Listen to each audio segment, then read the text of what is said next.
The town woke wary each dawn, smoke always lingering, the sickly sweet scent coating every street. The fires were never massive, but they always burned something personal. A wedding photo album, an attic stuffed with toys, beloved relics turned to greasy ash. Reporter Elise Markham pored over police files, scattered across the motel bed, drawn to a chilling pattern just beneath the soot. The arsonist's targets weren't random. Each flame marked a kind of memory. Elise tapped her pen against a dog-eared notebook. Every victim had a connection to the arsonist's childhood. She was sure of it. One house had belonged to a former babysitter, another to the family of a playground bully. Toys went up in flames, and each location matched a report from decades ago. A scraped knee, a stolen bicycle, the bite of childhood cruelties. She interviewed old neighbors, listening to their uneasy accounts. They recalled a quiet child named Casey, who drifted from house to house, eyes hollow with neglect.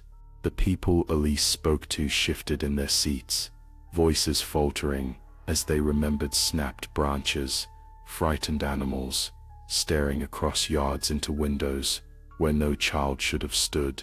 As evening pressed in, Elise traced the pattern street by street, clutching a list of remaining connections.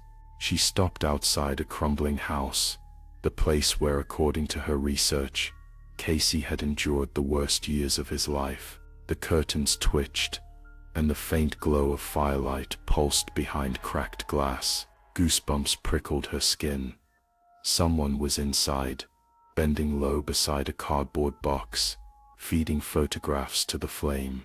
Heart pounding, Elise crept up the steps. The front door stood ajar, long scratches gouged into the peeling paint. Inside, the heat pressed close, and the air shimmered with ash. Casey, grown gaunt, eyes blackened by shadows, sat cross-legged in a halo of embers, cradling a scorched teddy bear. He sang a tune Elise recognized from her own childhood.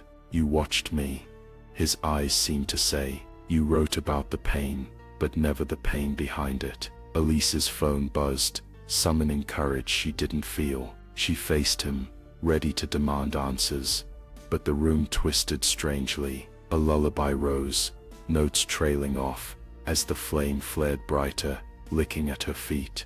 The last thing Elise saw before the smoke closed in was her own childhood photograph, edges curling in the fire, the flames reflecting the terror she tried never to remember. In her desperate investigation, she'd forgotten she and Casey had played together once, long ago, beneath the same old willow tree. Now at last, she understood. The arsonist was only finishing what trauma had begun, memory by memory, until no one who remembered would be left unburned.